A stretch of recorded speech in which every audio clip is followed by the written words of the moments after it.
CJ, there was a lot of great things going on in the first half. You were one of the few bright spots. How did it feel to be one of the guys that was actually getting something done? But you guys turned it around in the second half. What was the key to that as well?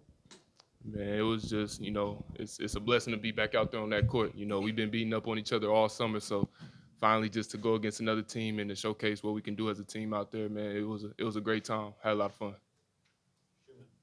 Anthony, coach suggested that there was a little bit of motivational talk in the halftime locker room. Can you share anything from what he had to say to you guys? Yeah, I mean, he is who he is. The real coach Woody came out. He wanted us to play Indiana basketball like the way he's been coaching us all summer and the way he's been coaching since he's been here, and that's exactly what I feel like we did in the second half. I guess for either of you, it seems like your length kind of just sticks out on both sides of the floor. How does that kind of impact, and what kind of advantage does that give you guys on both sides of the floor? Yeah, for sure. I mean, that's something Woody had stated at the beginning of the year when he assembled this team, when he put this team together. This team is a lot taller than last year, is a lot longer, and we're planning to use that to the best of our ability on offense and on defense. Oh, man.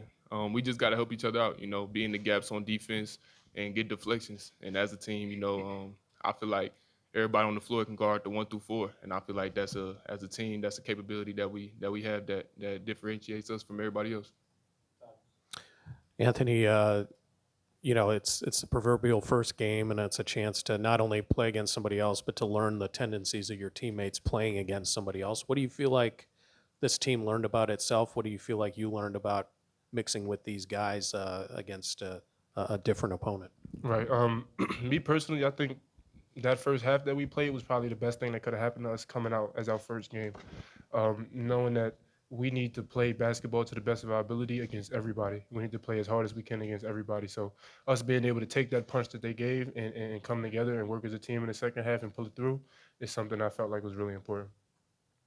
CJ, first game of your sophomore year, how was it different from your freshman season, and are you more comfortable this time around in your first game?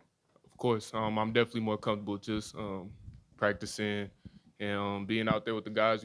Like we said, this is a whole different team. So I think I'm as comfortable as ever out there on the floor. We missed a couple shots today, but that's not much. We just gonna keep going, and we got Marion on Friday, so that's where my head's at. Guys, this is for either of you. Gabe was really active defensively today. What kind of effort do you guys need to see from him on a consistent basis in order to be successful, especially on the bench unit? We just need that every night, and his effort and his defensive pressure, that does nothing but it's contagious to all of us. Seeing him work and seeing him apply pressure on the ball, it makes us wanna get stops and get deflections and get steals. So we need that type of energy coming off the bench and to lift us up as a team. Especially coming from a freshman. Him to come out with this first game and apply the pressure that he did really made a statement for the team and the other guards and our perimeter players on defense. So it was very important for him to do that. All right, thanks, guys. Everybody Appreciate get home y'all. safe. Thank you. Yep.